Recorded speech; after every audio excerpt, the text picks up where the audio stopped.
Tudo bem? E aí, doutor? Paz que luta. Tudo ótimo, cara. Só a Isso tecnologia aqui aprontando com a gente aqui, mas deu certo. Queria agradecer aí a paciência da turma. faz Faz parte, parte com desse mundo certeza. digital.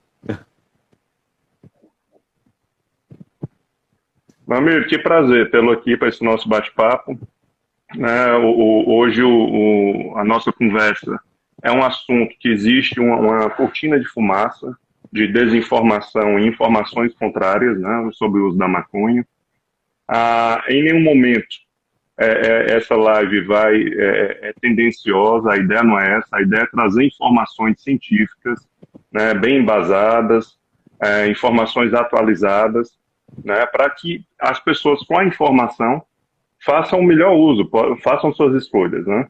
Nenhuma droga, nem lícita, nem ilícita, é totalmente inócua, ou seja, que não faz mal. Todas com uso não recreativo ou abusivo traz alguma consequência.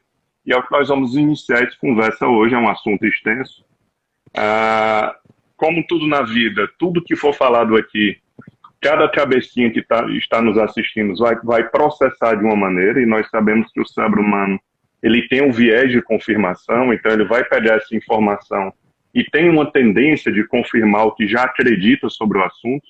E o meu convite é que as pessoas abram a cabeça e peguem essas informações, estudem mais sobre o assunto, porque é um assunto que a cada dia, a cada ano, vai estar mais presente no nosso dia a dia.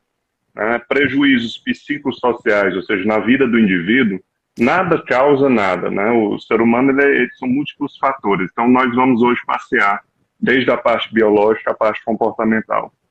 André, cara, mitos e verdades sobre a maconha. Inicialmente, André, queria agradecer, cara. Você é um André, quem conhece o André Ferrer, ele depois vai falar das redes sociais dele. É um dos maiores, ou o maior acadêmico na área de psiquiatria do nosso país.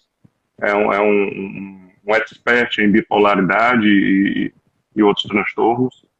É um amigo e um colega de trabalho de longa É data, muito né? tempo. Acho que mais de 12 anos. E fico muito feliz, chefe, em tê-lo de volta no país e, ao mesmo tempo, tê-lo aqui comigo para vários... Nós vamos fazer muita coisa junto, né? Eu acho que nesse mês ainda Sobre transtorno começa uma bipolar. maratona sobre transtorno bipolar. André, queria que você se apresentasse para a gente dar Bom, início ao nosso eu tema. sou Vamos lá. psiquiatra, médico, tenho doutorado em Porto Alegre, na Universidade Federal do Rio Grande do Sul, né? Atualmente fui considerado o cientista mais citado do mundo na área de psicologia e psiquiatria, no grande campo psi, e tenho uma área de expertise muito grande em transtornos afetivos e ansiosos, né? Transtorno bipolar, depressão e transtorno de ansiedade generalizada, toque. Mas a maconha sempre foi uma área que me encantou, estudei muito, porque é um tema controverso. Eu acho que uma life controversa é muito importante de ser abordado um tema controverso que gera dúvida. Devem ter muitas mães, muitos pais também, muitos profissionais que desejam ter uma visão não enviesada, uma visão científica, pragmática até certo ponto do assunto, né? É o que eu penso. E é um prazer meu enorme estar aqui com você e Que com bom. todos que estão nos assistindo. É uma honra muito grande. Que bom, André. Cara, eu vou te convidar para a gente entrar na parte mais da psiquiatria e da biologia, falar dos endocannabinoides e depois da parte Certo, da síndrome de dependência. certo. Vamos Então, iniciar por aí. a maconha é muito importante de a gente entender que é um conjunto de compostos chamado canabinoides que estão presentes na maconha. Mas a substância que causa a dependência à maconha é o THC, o tetrahidrocannabinol, né?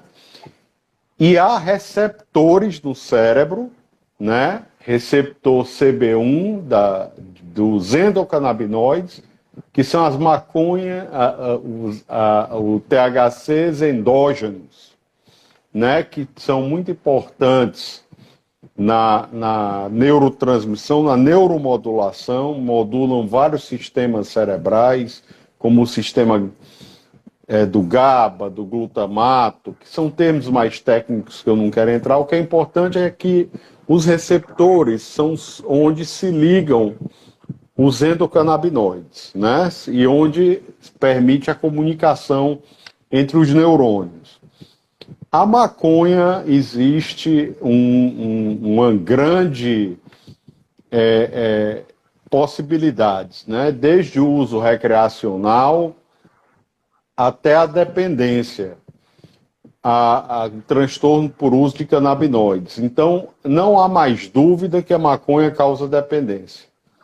Essa dependência, quem experimenta uma única vez a maconha tem 10% de chance de vir a ser dependente, segundo o estudo americano mais bem desenhado, que é representativo da população norte-americana. Quem usa uma vez por semana tem 15% de chance de se tornar dependente, e quem usa diariamente tem 50% de chance de se tornar dependente da maconha. O que caracteriza a dependência é quando o indivíduo se torna refém da droga, né? Então, os outros reforçadores, nós temos no cérebro o sistema de recompensa, que libera dopamina. Quando nós tomamos um sorvete, nós liberamos dopamina. Quando o indivíduo faz sexo, libera dopamina. Quando o indivíduo faz o esporte, libera dopamina, um esporte prazeroso, né? Quando conversa numa live dessa, libera dopamina, uma live prazerosa dessa. E o que é que acontece com a dependência química? O indivíduo se torna tão refém de uma droga que a pessoa não mais dá vazão aos reforçadores naturais, né, que eu mencionei. Se torna refém, prisioneiro da substância, né? Se torna refém, prisioneiro da substância, e aí é quando se gera o problema. Passa a ter prejuízo no trabalho, passa a ter prejuízo na escola, quando é adolescente. O uso da maconha começa geralmente aos 18 anos, e quando começa aos 16 anos, a chance é maior do indivíduo se tornar dependente, né? Passa a negligenciar papéis importantes na família. Então a droga gera uma pobreza de repertório comportamental muito grande, né? A maconha pode acontecer isso, e a maconha tem alguns malefícios claros, né, que eu vou tentar explicar com a metáfora. A maconha é um fator de risco comprovado para a esquizofrenia e para a psicose, é um fator de risco associado à depressão, pode estar associado ao suicídio. Aí o pessoal diz, doutor André, mas não pode. O que o senhor está dizendo, eu tenho vários amigos que fumam maconha há 30 anos e são extremamente produtivos, têm uma vida maravilhosa, são funcionais, têm um relacionamento. O que é isso? Então, digo da mesma forma que o colesterol alto é um fator de risco para o infarto. Mas a grande maioria das pessoas que têm colesterol alto e que não tratam esse colesterol alto jamais vão infartar. Essa é a grande verdade. Então, o fator de risco não é, por definição, uma condição sine qua non de um desfecho negativo. Pode não ter um desfecho negativo. Agora, a síndrome de dependência da maconha é definitivamente negativa, e a maconha é um fator de risco para outros problemas de saúde, problemas pulmonares e, por incrível que pareça, ninguém sabe por quê, câncer de testículo. Câncer de testículo está associado à maconha. A maconha tem uma síndrome de abstinência importante, né, que é caracterizada por depressão, por ansiedade, por agitação, por inquietude, né? Acontece muito. E a grande preocupação é que a maconha, ela tem os canabinoides sintéticos com grande quantidade relativa de THC. Então, vem a importância da gente entender isso, porque a intoxicação por canabinoides com alta quantidade de THC relativa, sintéticos, pode gerar até convulsão, pode gerar agressividade, déficit de controle de impulso, vômitos, né? Tem uma síndrome de pessoas que têm vômitos quando estão intoxicadas. Então, pode se tornar um problema muito sério. E aí entra o debate que nós temos da legalização ou não da maconha. É muito cedo para nós sabermos, no primeiro mundo, nós temos o Canadá, que legalizou recentemente, nós temos o Uruguai, a Holanda, que foi a primeira, nós temos 10 estados norte-americanos. O consumo da maconha é muito maior na América do Norte do que nos países em desenvolvimento, inclusive do que no Brasil, apesar de no Brasil ser um problema também de saúde pública.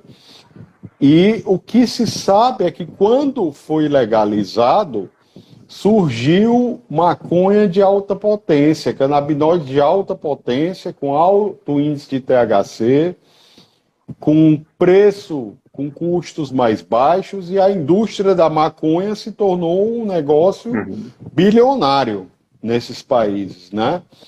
Então, e nós sabemos que o álcool, quando foi liberado, aumentou muito o consumo e os problemas de saúde relacionados ao álcool. Nós temos essa experiência prévia. Então, no momento, apesar das incertezas, eu sou veementemente contra a legalização da maconha no Brasil, para uso recreacional.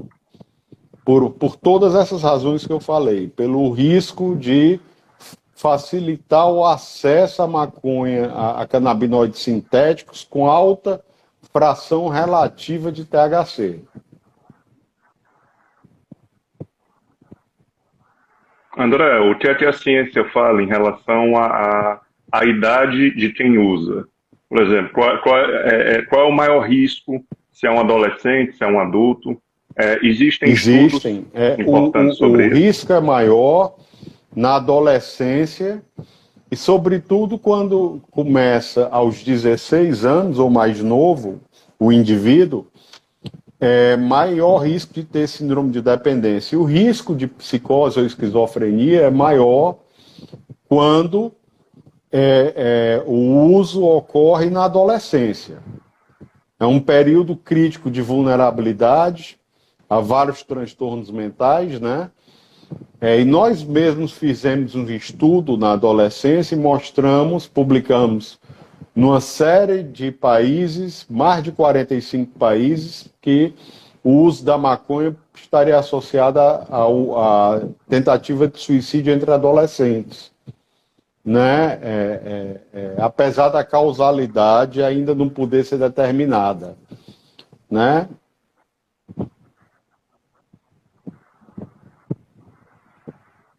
André, em relação a tratamento com psicofármacos, o que é que você tem hoje assim, de não temos atualização? nenhuma evidência de compostos que funcionem para o tratamento da síndrome da dependência, o transtorno por uso do cannabis, né, da canabinoides, mas a gente tem algumas evidências que a gente chama anedotais, né? Para controlar a ansiedade, porque na intoxicação o indivíduo pode ter um ataque de pânico, ter um quadro agudo de ansiedade, pode-se usar uma medicação chamada gabapentina, pode-se usar o topiramato, que é um anticonvulsivante, né? Tem um estudo recente, muito bem desenhado, feito no Reino Unido, que mostrou que o canabidiol, que é outro canabinoide, pode ter um efeito terapêutico na síndrome da dependência da maconha. E aí vem outra grande polêmica, né? Canabidiol é uma indústria também no Brasil. Trata quais transtornos mentais? Tem alguma função terapêutica? A minha resposta é um não sonoro.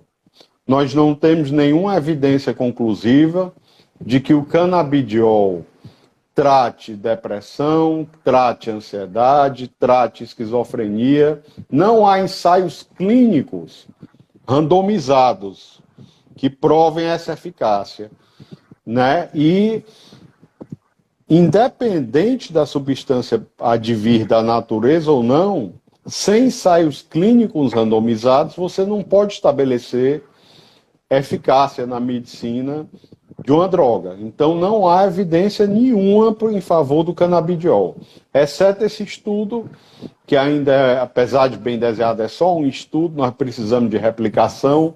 A medicina vive um momento onde a maioria dos dados, dos achados, são falsos. A replicação é tão importante quanto a descoberta inicial, né? E não raras vezes, diz assim, o gene da dependência da maconha foi descoberto, aumenta 5 vezes o risco. Sai um estudo na Nature.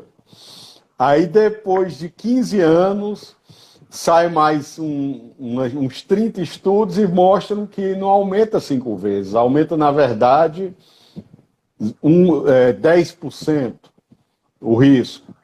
Então, isso é muito frequente na medicina, né? Na pesquisa biomédica, né? As manchetes sensacionalistas, sobretudo nesse tema, né?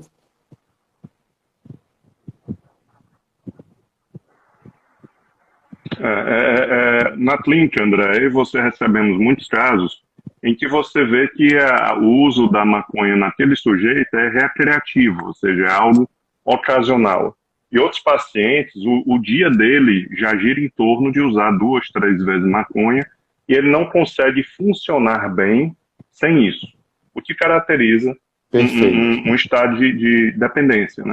Mas como a maioria dos seres humanos tem muita dificuldade na hora admitir, eu estou dependente, né? É uma característica clara da dependência química, é o sujeito demorar demais a admitir. Porque a sensação de a autocapacidade, quer dizer, o álcool e a maconha não alteram minha forma de dirigir. Todos os estudos evidenciam, estudos sérios, que o álcool e a maconha têm um efeito de distorção de percepção e na concentração que interferem diretamente na chance de um acidente de trânsito. Okay? Mas quem faz uso diz, não, é bem diferente um do outro. Eu não estou aqui defendendo nem criticando nada, estamos falando de estudos, né? Informações a partir de estudos.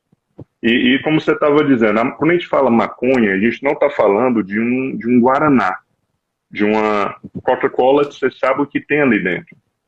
A maconha, cada vez que você comprar maconha ou plantar, alguns indivíduos estão optando por plantar para ter mais controle no que está consumindo, né? Porque quando você compra de algum traficante ou de alguma fonte, você não sabe exatamente o que está consumindo. Então, assim, alguns pacientes buscam na maconha a tranquilidade. Não, quero fumar e ficar tranquilo e desacelerar, ok? Outros buscam alteração de consciência. Desconectar. Quer dizer, eles querem potência no THC. E claro, quem vende também pensa nisso, em dar potência. E para dar potência, existe uma série de substâncias que não sabemos ao comprar, que estão ali presentes, e ali pode ser um problema, entendeu? Então, assim, a maconha, ela, como não é industrializada, isso é um ponto que os defensores da legalização falam, né? Que isso vai ter mais controle sobre o produto, né? De que não vai haver tanta mesclagem de químicos que a gente não conhece. Então, assim, e você vê que muitas vezes faz parte da ideologia de vida do cidadão. Concordo com todos os pontos. e ela é diferente, por exemplo, de alguns outros tóxicos. Ela tem um efeito duradouro, por mais que o pico seja nas primeiras horas, mas 24 horas depois, o sujeito ainda tem alguma alteração da maconha. Então, se eu fumar hoje à noite e for amanhã trabalhar, eu ainda estou indo trabalhar, por mais que dormindo, a ideia é que quando dorme, zero efeito. Os estudos mostram, né, estudos importantes, que é o que estamos falando hoje, que existe um resquício da droga que pode prejudicar ou não esse sujeito. Agora, é importante a gente enfatizar, desculpe interromper, que o que perpetua a dependência química, isso é um grande conceito. O indivíduo começa a usar qualquer droga na natureza com o objetivo de ter um prazer, de ter uma euforia, um relaxamento. Mas o que perpetua a droga é a abstinência, a evitação da abstinência. Isso foi uma das grandes descobertas do século de uma psiquiatra norte-americana, Nora Volkow, que demonstrou claramente que o que mantém a dependência química, perpetua a dependência química, é a evitação da abstinência muito mais do que o prazer da substância, que a substância dá. Né? E é um fator de risco de muita coisa negativa a maconha, né? E eu posso dizer que eu fui professor da Universidade de Toronto, estava no Canadá no momento da legalização, e realmente eu atendi diversos pacientes que surtaram pela disponibilidade de substâncias sintéticas, como você diz, não é uma maconha só, mas com grande quantidade de THC, sobretudo a cepa sativa, né? Substâncias que são ingeridas, bolos de maconha com a concentração maior de THC relativa.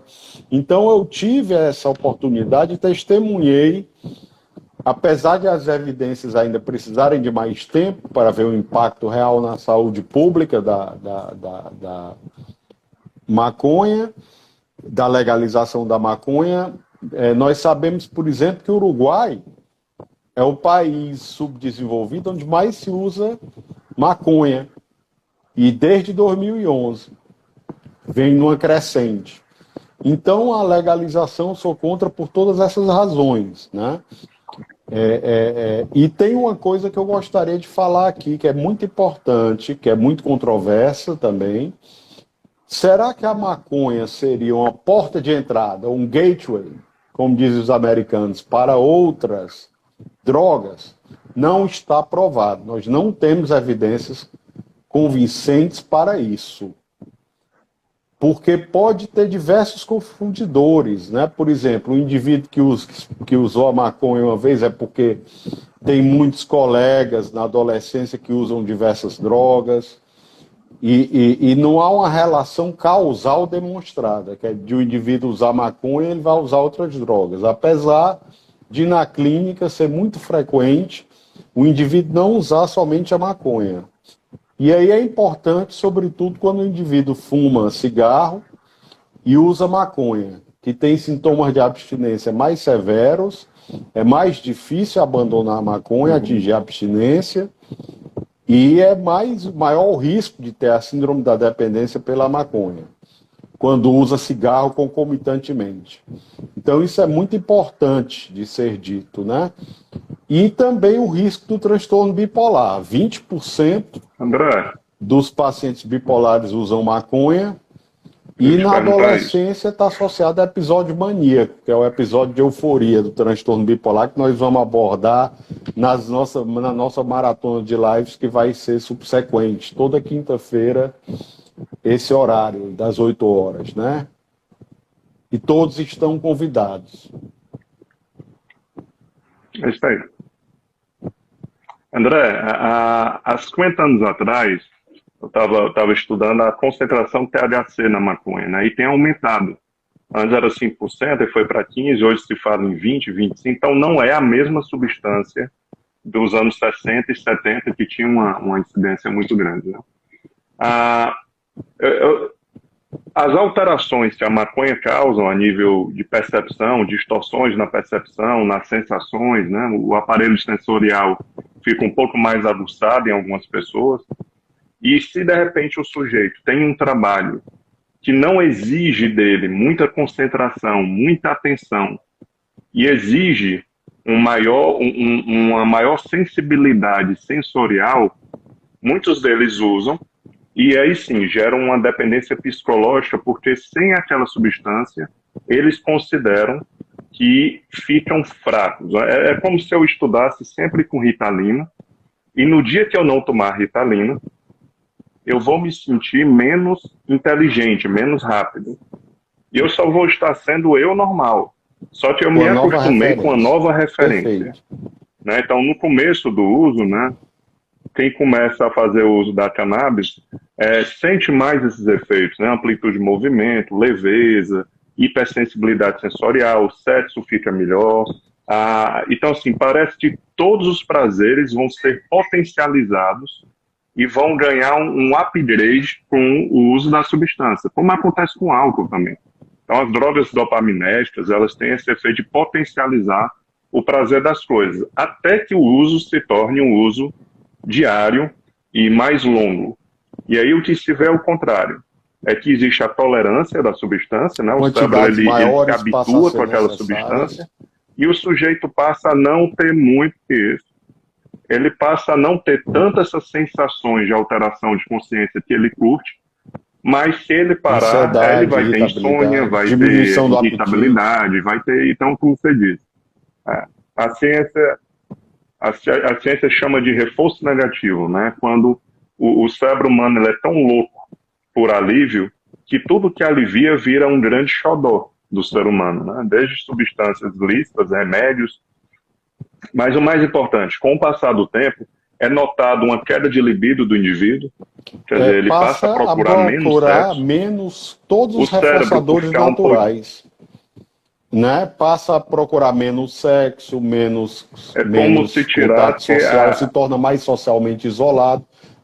Tem a síndrome motivacional da maconha, né? Que o indivíduo se torna mais fechado, mais isolado socialmente, menos interessado em outros prazeres, né? E é importante dizer que alguns indivíduos podem ficar extremamente impulsivos, agressivos, e aí são julgados.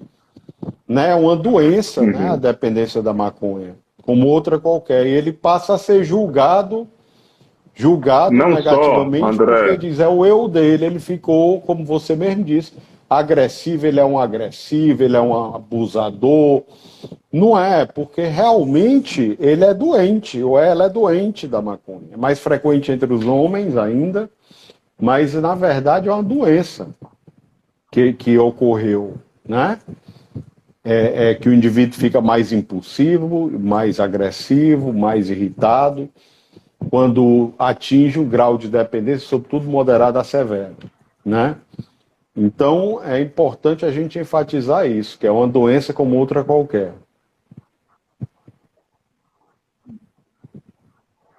Cara, parece um produto perfeito. Porque se você pensar cientificamente, nós somos animais que o que nos move é a busca de prazer e a busca da evitação da dor, do mal-estar. Se você consegue isso em uma substância rápida e barata, eu não estou falando só da maconha, ok? O mesmo acontece com o excesso de pornografia, né? Pessoas que consomem muita pornografia vão ter efeitos semelhantes ao que a gente está descrevendo aqui. Compulsivo sexualmente. Então não é só... Sim. Claro. E possivelmente ele pode ficar mais acomodado, porque como a gente busca ativar o sistema de recompensa durante o dia, seja numa nota, seja num reconhecimento, num elogio, né, no futebol, se eu já satisfaço esse sistema na minha cabeça e ele está plenamente satisfeito, diminui muito a necessidade de ir buscar mais coisas. Então, assim, quem consome maconha de forma usual, pelo menos me fala, não sei se chega na clínica também, que não tem progredido muito em algumas áreas da atividade física, os estudos diminuem um pouco. Claro, existem exceções, professores que usam diariamente produzem muito, Existem exceções. Nós estamos falando de estudos da visão da ciência atualizada para que as pessoas saibam o que estão fazendo, ok? Claro. Tenham informações para tomar a melhor decisão. Então, essa coisa de satisfazer a necessidade de prazer pode gerar mais nocividade na vida do sujeito do que a e nós dependência vivemos química. Um momento difícil da humanidade, na minha opinião, que é o ser humano não entender que a vida é difícil, né? Uma positividade tóxica, né? Que ninguém pode mais sofrer, né? Ninguém pode ter uma perda, ninguém pode viver um luto que é tão importante para o crescimento, né? E há a maconha gera uma perda do interesse do indivíduo, o indivíduo fica abúlico, como se diz, fica sem motivação, fica sem drive, como se os americanos gostam de falar, né? Então é muito importante a gente entender esses efeitos negativos e raciocinar, como eu disse, como o colesterol, né? Que a grande maioria das pessoas com colesterol alto podem não ter nada, mas é um fator de risco muito importante, se não tratado, para o infarto do miocárdio e para as doenças cardiovasculares como um todo, né? Então é importante entendermos isso. Assim, eu tenho um amigo que usa há 20 anos e aí um sucesso em tudo. A medicina é altamente heterogênea, é uma curva de Gauss. A heterogeneidade caracteriza o ser humano, o comportamento humano, né? É cheio de vicissitudes que são influenciadas por vários determinantes, inclusive atualmente as relações humanas são mais complicadas, são mais líquidas, né? A maconha pode escamotear isso também. Então tem vários contextos, né? E nós temos hoje canabinoides sintéticos com 70% de THC vendidos no Canadá. Você vê a gravidade da situação, né? Que me faz ser contra a legalização, né? Chegar a esse ponto de concentração de THC. André, deixa eu entrar um pouquinho na parte agora de tratamento terapêutico. Eu ia lhe falar isso. Mais importante, as evidências são muito mais robustas para a psicoterapia ainda do que o tratamento farmacológico. Então, é isso que eu ia lhe perguntar em seguida, como você aborda, em particular, a maconha, né? A dependência da maconha no seu consultório. André, eu estou há 16 anos na clínica privada, né? E passei pelo CAPS-AD, o CAPS de álcool e drogas, e assim, eu nunca recebi um paciente que venha exclusivamente para essa demanda. Eu abuso da maconha, eu tenho uma dependência e vim aqui para tratar isso. Normalmente esse comportamento vem associado a outras queixas de ansiedade, relacionamentos, improdutividade, dificuldade de alcançar objetivos. E aí, naquele caso, se aparece o uso da maconha. Certo? Que, mais uma vez, sozinho, a gente não pode dizer que causa nada. Tudo é multifator. Né? E a maconha, como qualquer coisa na vida, a gente não pode dizer que ela causa. Claro, ela predispõe, ela pode precipitar algum problema cardíaco, pode. Mas vamos ser bem conservadores nesse ponto. E esses casos, um paciente recente me perguntou se a gente não deveria confiar na inteligência. E é uma pergunta comum, porque na minha forma de trabalhar, eu acho o ser humano inteligente é aquele que se prepara para questionar a própria inteligência. Porque a nossa inteligência, ela não é uma coisa. A nossa inteligência é um serviço, vamos dizer assim, e que na hora que o cérebro tem uma demanda, vamos dizer assim, a inteligência vai trabalhar para aquele impulso, para aquela demanda. Então, se a pessoa é muito inteligente, intelectualmente inteligente, usa as ideias para fazer bons planos, mas na hora que ela está ligada a um tesão, uma raiva, uma ansiedade, um medo, a inteligência é um pouco sequestrada para aquele impulso, para trabalhar dando sentido àquela demanda. Então, a maioria dos pacientes, eles trazem crenças sobre a maconha de que é algo que é menos ruim. Então, nós estamos vivendo politicamente, socialmente, os relacionamentos afetivos, nós estamos vivendo esse momento de o menos ruim. Então, eu uso, mas é menos ruim do que tal coisa. Eu costumo pensar que se algo pode me fazer mal e eu escolhi usar, eu tenho que saber o que eu estou usando e tenho que saber que dá para viver sem aquilo, entendeu? Seja o que for, álcool, seja o que for. Então, a maioria desses pacientes tem uma dificuldade, tem convicções sobre a droga, né, sobre a maconha, que torna o caso muito blindado para qualquer tipo de trabalho. Então, assim, e nós sabemos que o cérebro humano processa a vida de uma maneira que não necessariamente vai me trazer vantagens. Ele processa buscando padrões de memória, confirmando o que eu já acredito. Então, se eu tenho crenças e convicções de que aquilo não é um problema para mim e que aquilo não está me fazendo mal, a minha visão dos acontecimentos possivelmente vai ser distorcida para comprovar essa crença. Então, nós temos uma tendência de autoconfirmação. Então, não adianta a gente intelectualmente discutir com a pessoa que a gente acha que está tendo prejuízo, porque possivelmente ela vai deixar de usar a substância quando a vida dela não couber mais. E muitas vezes nem para. Então, às vezes você vê um paciente, eu já tive caso de paciente que após o nascimento do filho, o filho era alérgico, ele já não usava muito, passou a usar bem menos, e tinha que estar atento a noite toda para cuidar do filho se ele acordasse. Então, de alguma forma, a vida trouxe para ele uma atividade que exigia dele muita atenção e concentração. Quer dizer, ele não poderia estar ali dopado e, de repente, acidentar com o filho. Né? Então, assim, mas conseguir no argumento, na racionalização, convencer alguém que ela está se prejudicando com aquela ação, seja álcool, seja maconha, seja o que for. Não é tão simples. O que a gente pode fazer em terapia, às vezes, é convidar para uma experiência. Vamos passar 30 dias fazendo isso. Depois desses 30 dias, você é livre para voltar para o seu padrão atual, ou a gente continua com novos projetos. Normalmente, o paciente não concede esses 30 dias. O que indica para ele que ele não tem tanto controle como ele imagina sobre aquela ação. Ele perdeu o controle, ele passou a ser compulsivo, não impulsivo. E é importante que ele sinta, ou que ele possa até anotar ou medir, os sintomas de abstinência que existem.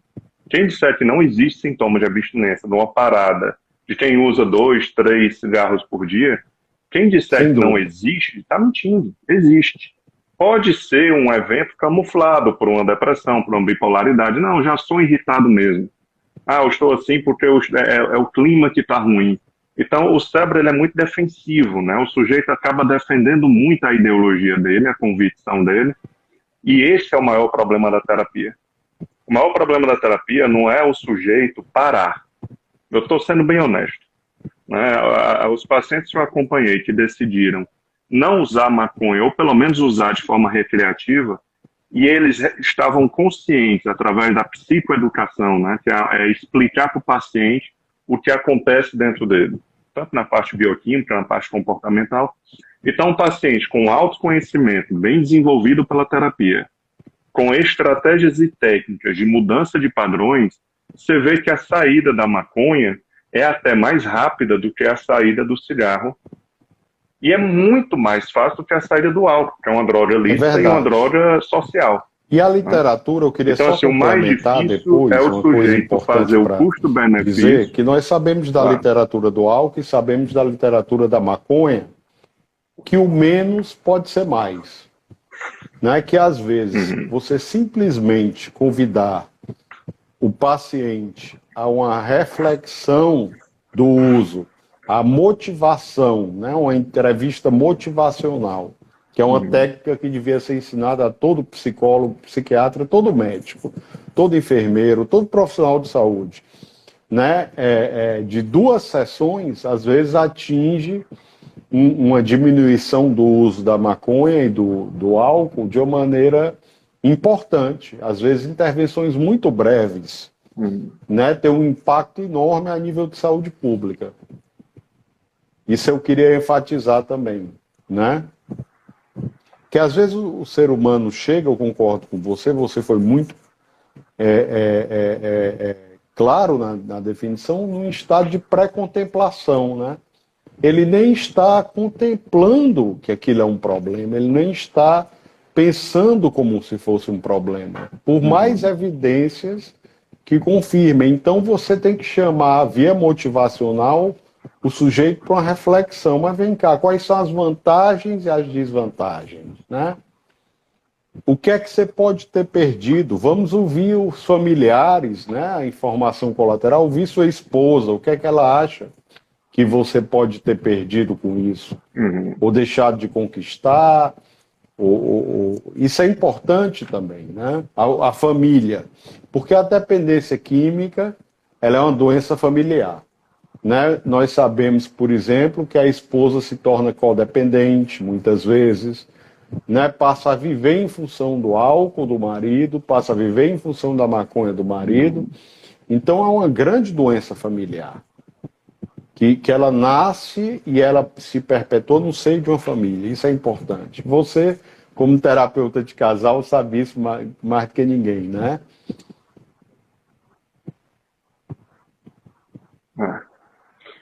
Algumas outras drogas, André, por exemplo, o álcool, a cocaína, o crack, que é mais raro chegar na clínica, né? Aí você vê realmente um impacto maior, tanto no funcionamento do indivíduo como na família. E às vezes o impacto ser menor parece ser bom. Tipo, não, a maconha ela tem um menor impacto sobre o dia a dia do sujeito. Mas isso pode dar para ela uma sobrevida na vida do sujeito muito maior, né? Então, assim, até ela gerar um problema físico, isso pode demorar muito e o sujeito deixar de viver algumas situações na vida que ele queria viver, porque não houve um momento agudo do uso. Normalmente quem faz uso diário da maconha não aparenta. Você não olha para a pessoa e ela está ali numa viagem, não é isso. Ela não está lombrada, como se brinca aqui, né? Ela está bem, é o funcionamento dela. Aliás, a gente talvez nem conheça ela sem usar, porque já está há tanto tempo usando que o modo já de operação, o modo operante de vida dela já é com o uso da substância, né? Então, assim, é uma substância, como eu disse, é muito raro vir à terapia, muitíssimo, não só comigo, mas com colegas ou colegas que eu supervisiono. É muito raro chegar alguém com essa demanda, mesmo sob pressão da família. Normalmente é uma queixa que vem com outras queixas maiores. Mas, André, tem um buraco mais embaixo, cara. Porque a partir do momento que uma sociedade se torna racionalista, que coloca a razão como o confiável, né? Nós podemos confiar na lógica, na razão, a gente tem que entender que na hora que eu vou usar uma substância ou eu vou ter um prazer, que é um prazer que pode atrapalhar a minha vida, a minha inteligência, a minha razão naquela hora, não está confiável. Então, assim, quando eu falo em questionar a própria inteligência, é você fazer um levantamento em quais situações nós temos padrões que tendem a ser repetidos, eu querendo ou não. Claro, existe o livre-arbítrio de deixar o padrão impulsivo me levar ou não. Mas é difícil para nós, seres intelectuais ou né, que contemplamos muita inteligência, admitir que a cabeça tem esse ar robótico também de ficar querendo repetir padrões que eu ensinei para ela. Então, nós ensinamos padrões para a nossa cabeça que tendem à repetição. Com a droga é o mesmo jeito, ou o que o um Freud transtorno falou obsessivo compulsivo. da compulsão à tudo repetição. Se torna um padrão, né? a ser repetido. A tendência do ser humano é repetir, né? E a droga gera, como Griffith Edwards, que estudou a história natural do álcool, sul-africano que morou a vida e fez carreira em Londres, disse a pobreza do repertório, né? Comportamental. O indivíduo passa a ter menor performance no trabalho, passa a ter menos interesse nas necessidades afetivas da esposa, da própria família. Então, isso é muito importante da gente enfatizar, né? E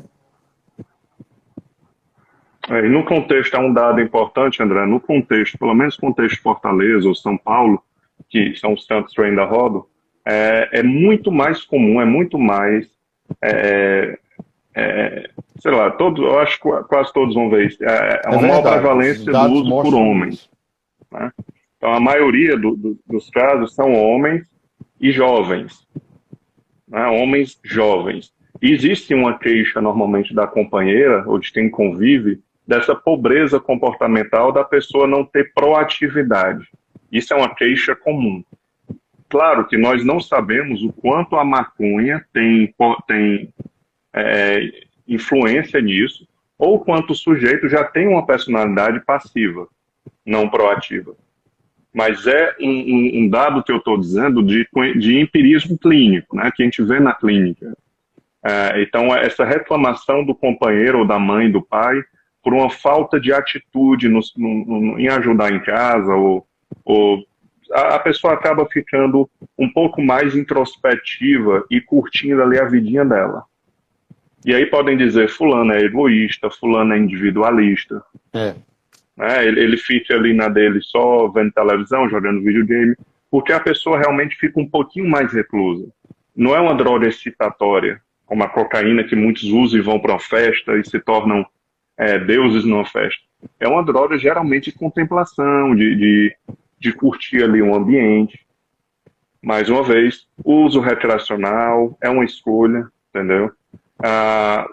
Claro, é diferente de um maço de cigarro de 20 cigarros, é mais fácil gerar um problema biológico do que fumar um cigarro de maconha por dia. Mas a ideia vai usar, tem as informações, conheça o que está consumindo e se prepare, porque o cérebro humano, a tendência dele é esticar a baladeira, como a gente fala no Nordeste, né? A tendência não é o cérebro abandonar E aí eu gosto de dar prazeres baratos. A intenção eu do gosto cérebro de dar humano é uma aumentar, clarificada. né? Pessoal, por curiosidade, uma curiosidade importante, a substância que uma vez experimentada dá o maior risco de se ter dependência, na natureza, é a nicotina, o tabaco. Se eu experimento um cigarro, eu tenho 32% de chance de me tornar um tabagista, um dependente do tabaco. Então, é a substância com maior potencial de dependência que nós conhecemos. Isso é um dado importante, que pouca gente se atenta, mesmo na área da saúde mental, né? E é muito frequente esse uso combinado do cigarro com a maconha, com todas as consequências negativas que a gente já comentou aqui, né? E eu concordo com você plenamente, que a Como quase tudo na maconha, vida, André, geralmente, ela vem com uma forma de acompanhando outros problemas, né? Que traz, raramente é a queixa que traz o paciente a uma terapia, muito raro. Eu nunca recebi. Algum colega aqui que pode, mesmo no CAPS AD, raramente chegava um paciente para fazer um tratamento em grupo ou individual por causa de uso de maconha.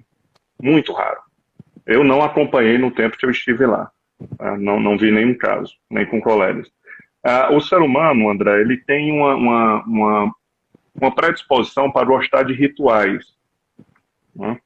Então, o uso da maconha tem um ritual de comprar, de enrolar, de preparar maconha, de fechar, de usar com amigo, de usar sozinho. Tanto que em países onde ela é legalizada, se eles produzem um cigarro já feito de maconha, industrial, vamos dizer assim, manufaturado, um cigarro já fechadinho, numa embalagem, não vende. Porque tira do sujeito o prazer do ritual. É como você dizer, eu não gosto de beber em casa, não faz sentido beber em casa. Eu gosto de sair, ver os amigos, pedir uma cerveja, ou seja, é um ritual.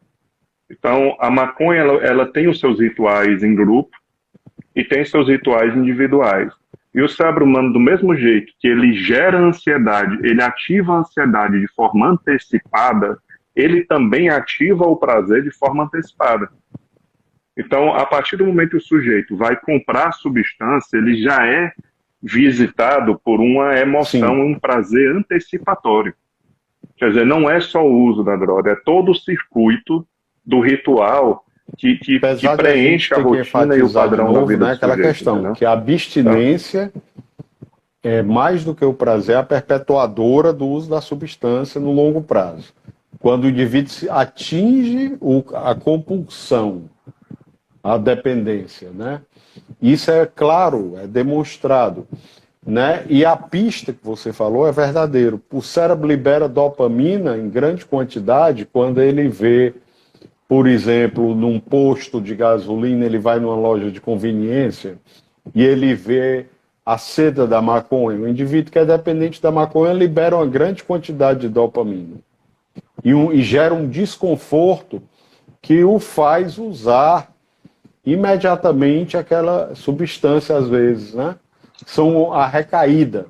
Então, às vezes, sobretudo no alcoolismo grave, a gente tem que entender que a abstinência é sempre a meta na dependência química, mas que às vezes esse desfecho tão buscado por nós não é possível. Às vezes você tem que ter a prevenção de danos, né? Em casos selecionados. Tem um dado interessante, André, já que a gente está trazendo evidências, porque algumas pessoas me perguntam se a maconha pode matar neurônios. E assim, o que eu vejo de estudos mais recentes é que não existe evidência ainda da morte de neurônios, como existe com o uso de solvente, ou Cocaína, lança-perfume, loló, o essas álcool, substâncias, sim, já tem o próprio evidência de álcool. morte de neurônios, né? Então, assim, essa é uma dúvida que eu queria deixar Não claro tem aqui, que é uma pergunta evidência. que me fazem muito. Então, André, uma coisa assim, se a gente for analisar de maneira geral, a nossa tendência é de gastar nosso tempo com prazeres baratos. Quando eu falo barato, não é financeiro, mas barato de gasto de energia. São neuroeconômicos. Internet, Instagram, Tinder, iFood, YouTube, Netflix, são todos produtos baratos que vão me trazer uma saciação emocional É com verdade. baixíssimo custo. Então, a gente não está falando de uma maconha que custa R$ 1.000 ou que eu preciso viajar para comprar. Mas É fácil, o consumo é fácil. existe muito usuário que Não é gasta difícil. Hoje 2, tem 3 cigarro mil reais por eletrônico, mês né, porque ele fuma a maconha com alta concentração de THC, que é o skunk, né? Por exemplo. isso. Mas, de maneira geral, se comparar com outras situações, por exemplo, o que acontece com a abstinência do sujeito, o reforço negativo, procurar o alívio daquele sofrimento e voltar a usar a droga, acontece em outras áreas da vida também. Às vezes você vê num relacionamento, um relacionamento falido, um relacionamento que não funciona para nenhum dos dois, quando acaba, vive aquele luto, aquela falta, dói, e muitas vezes a pessoa volta para a relação e se arrepende no mesmo dia. É muito comum acontecer isso com qualquer tipo de droga. Você usa e no outro dia tem uma ressaca de que para que eu fiz? Entendeu? E a resposta é porque existe ainda um componente animal dentro de nós somos animais, na hora de buscar um alívio, a opção inteligente não é importante. O mais importante é Exato. resolver o alívio, Isso é que a gente chegou à seja como conclusão. for. Né? E o sujeito não fica irracional. O contrário, a razão dele trabalha para resolver aquele alívio. Então, se ele confia na própria razão seriamente, a chance de ele conseguir parar daquele comportamento é muito pequena. Até ele ter humildade cognitiva, conhecimento, que é o que a terapia tenta, né? Trabalhar essas estratégias de mudança, pensamento e comportamento. Até o sujeito chegar nesse ponto e ver, porra, eu estou sendo manipulado por um sistema repetitivo que não está me ajudando em nada na vida. Estou falando só da maconha, estou falando de outras áreas, né? Até o sujeito chegar nesse ponto de autoconhecimento, de que eu não estou tomando uma decisão tão livre quanto eu imaginava que estava tomando. E eu estou muitas vezes cedendo para um impulso, que Compulsão. simplesmente é uma repetição Quando aprendida. chega a compulsão. Quando ele chega nesse ponto, quando ele se percebe manipulado por um sistema, não sistema econômico, mas sistema, eu falo do funcionamento cerebral. Aí se abre uma cortina onde ele pode enxergar melhor a decisão dele de parar ou não. Ou, muitas vezes, ter um limite. Limite não é humano, ok? Freud já dizia isso. Nenhum ser humano nasce com a capacidade de frear ou parar um prazer que deseja continuar. O limite é um treinamento eterno. O preço da liberdade é até o último dia de vida. O limite só é livre quem tem controle. Essa é a ideia. E as pessoas associam muito a liberdade à falta de controle. Então, uma pessoa que é bem controlada e tem bastante limite, ela pode se dar o direito de fazer as suas experiências na vida porque é um sujeito com maior... É menos arriscado. Agora, se você conhece alguém que já tem um perfil de personalidade, com pouco limite ao prazer, faz muito suas vontades, é compulsivo historicamente, esse sujeito ele já tem uma personalidade pré-dependente de qualquer substância de droga, né? Lícitas ou ilícitas. Então, assim, às vezes a gente não pode dizer que a droga é o grande vilão. Um exemplo aqui notável, mas a droga comida, né? Se nós falarmos da obesidade, aqui abrindo um parênteses, diz assim, claro. O indivíduo fez a cirurgia bariátrica e quando ele fez a cirurgia bariátrica, ele passou a ficar completamente louco, a beber, sair, trair a mulher, ele ficou completamente impulsivo e compulsivo. Não é que a cirurgia bariátrica fez isso, é que, na verdade, ele engordou porque ele era compulsivo. Então, é aquele indivíduo que faz a cirurgia bariátrica, que tem um perfil neurocognitivo, neuropsicológico, caracterizado pelo déficit de controle de impulso, né, pelo déficit da função do córtex pré-frontal, que nos dá esse controle, esse gerenciamento cerebral, é que vai incorrer nesse tipo de comportamento impulsivo e compulsivo. E é exatamente isso que acontece. Então, a comida, a cafeína, podem ser aditivas. André, deixa eu pegar um gancho Deixa eu pegar um gancho com a palavra controle. Isso é uma curiosidade clínica, né?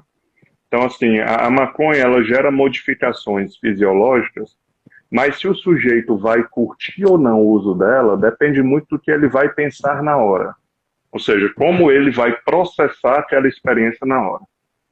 Então, dois sujeitos usando a mesma maconha, na mesma quantidade, tendo as mesmas sensações, um pode estar curtindo o barato, dizer, pô, é bom demais estar sentindo isso, e estar feliz de estar vivendo aquilo, e o outro pode dizer, cara, ó, você pode dar taquicardia, a sua própria percepção aumenta, né? Você consegue ouvir melhor o coração, você fica mais sensível. E o sujeito pode se apavorar achando que está tendo um infarto, ou que está tendo um AVC, e ali ele entra num que chamam de bad trip, ou viagem torta. Ele entra numa crise de pânico, e normalmente são pessoas que já têm uma personalidade sensível à perda de controle, são pessoas que gostam de estar no controle, outros são sensíveis à morte ou à doença. Então, se você tem um amigo muito controlador e muito preocupado com doenças, se ele fizer uso de drogas que tenha alteração de consciência ou fisiológica, é muito provável que ele vá ter uma viagem torta, ou seja, que ele não vá curtir a experiência. Já pessoas que gostam de novas sensações e de perder o controle, essa pessoa já tem uma característica de predisposição a abusar do uso de substâncias. Okay?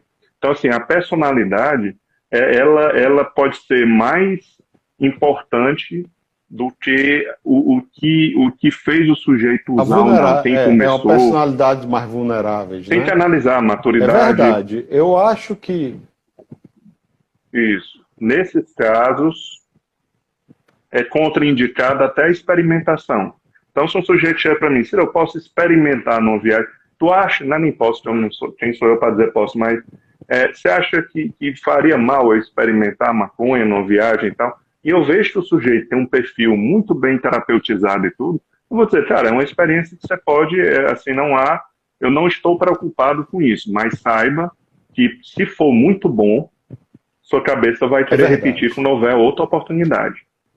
E se começarem a aparecer oportunidades mais pode ser frequentes, quando o vão ter usos time mais frequentes. de futebol perde ou quando o sempre time que eu de futebol apresentar- ganha, como eu costumo dizer.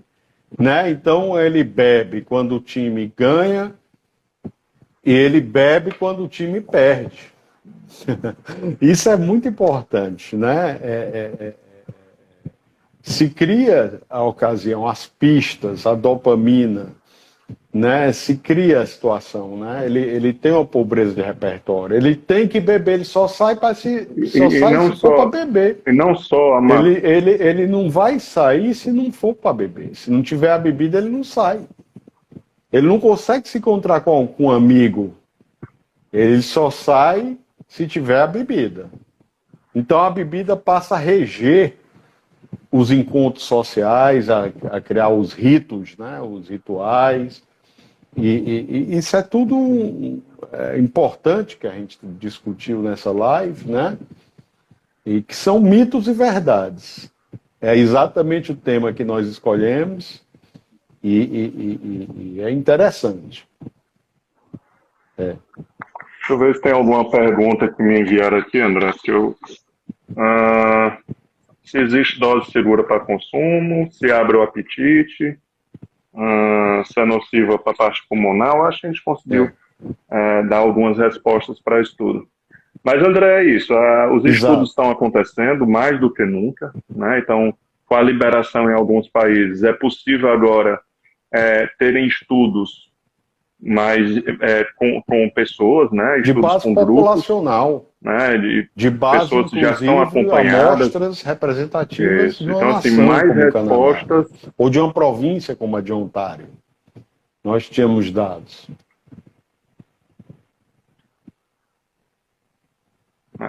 Algumas síndromes e em alguns estados de sofrimento humano, o uso da substância de uma forma medicinal, né, bem orientada, se for sério, eu acho que é algo que vai evoluir e ter mais, e ser algo mais afiado.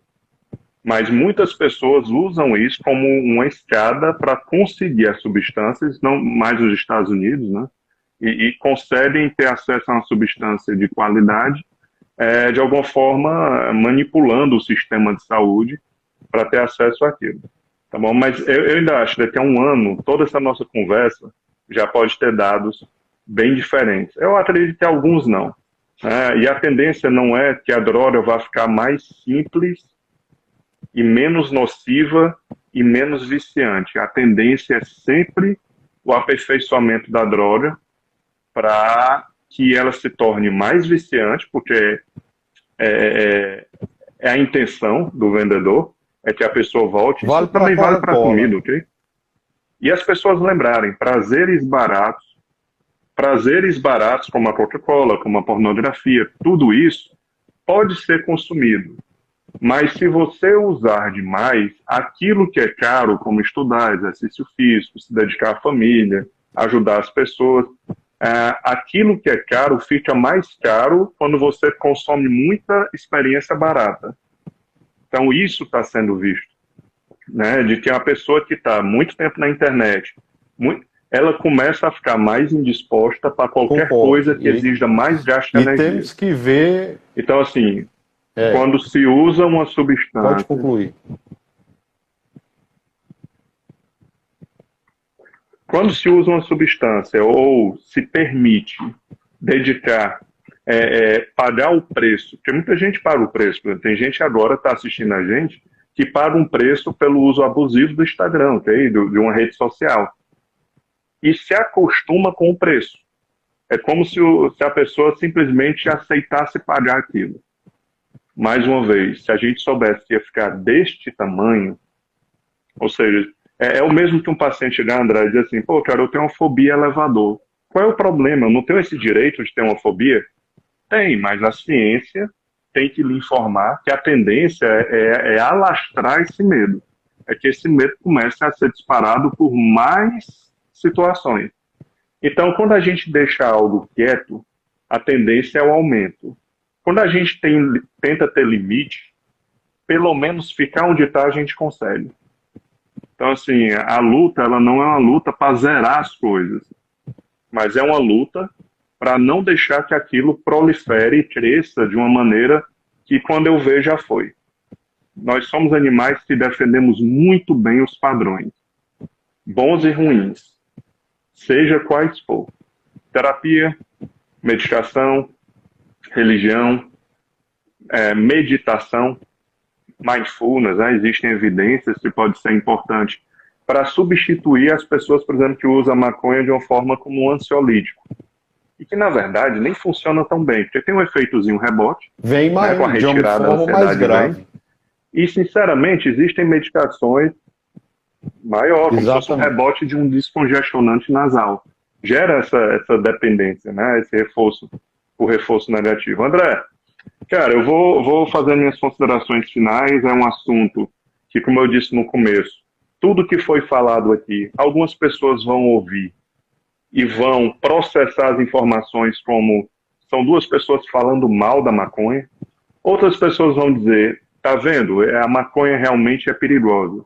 Então, cada pessoa vai processar, sem ela querer, vai processar o que foi dito aqui de uma maneira muito pessoal e que normalmente defende o que já acredita. A nossa ideia vai ser sempre nas nossas lives trazer informações. Cabe aos nossos ouvintes, eu já vi aqui que tem uma turma muito boa, cabe a eles pegar essas informações e não dissipá-las como críticas, não é isso. Em um ano, possivelmente, vamos ter uma outra live sobre esse assunto. Deixar marcado. Bem rico. Bem rico. Nós vamos ter muitos dados. Certo? Então, queria agradecer a presença de todos, a paciência aí no começo, pelo desarranjo tecnológico. André, cara, vou me despedindo aqui. Mais uma vez, queria lhe agradecer. É bom tê-lo de volta no país. E você sabe que eu sou um grande fã do seu genuinamente trabalho. Verdadeira. E a nossa parceria digital começa hoje. Mas eu acredito que a gente vai divulgar ainda hoje os próximos encontros, né? Essa live vai ficar gravada no canal Psicointeligência, é um canal que tem várias lives ligadas à neurociência aplicada no nosso dia a dia. E vai estar no YouTube, no Spotify, no podcast. E se inscrevam, porque quando você se inscreve no canal, você tem acesso mais rápido ao conteúdo. E alguns conteúdos vão ser criados exclusivamente para inscritos. Canal Psicointeligência. O meu é o canal da saúde André mental. Coordena um canal, né, André? Que eu queria que você falasse. Do YouTube, eu foco no YouTube e no Instagram. Né? Então, vai estar divulgada tanto no YouTube, no canal da saúde mental, e como o canal da saúde mental, que é o meu canal do Instagram. E foi um prazer tê-los todos conosco, né? E realmente fica o compromisso de ano que vem, vamos fazer uma nova live sobre esse assunto, que terá certamente mais informação e mais evidência interessante e contundente para ser discutida. Boa noite a todos. Que bom. André, desejo a todos, inclusive a você, muito cuidado, muita saúde nesse período de tanto risco, né? E que todos fiquem bem. Um grande abraço. Tá bom? Vamos em frente. André, um grande abraço. Nos nossos projetos. Tchau. Boa noite a todos. Até mais. Se cuidem. Tchau, tchau.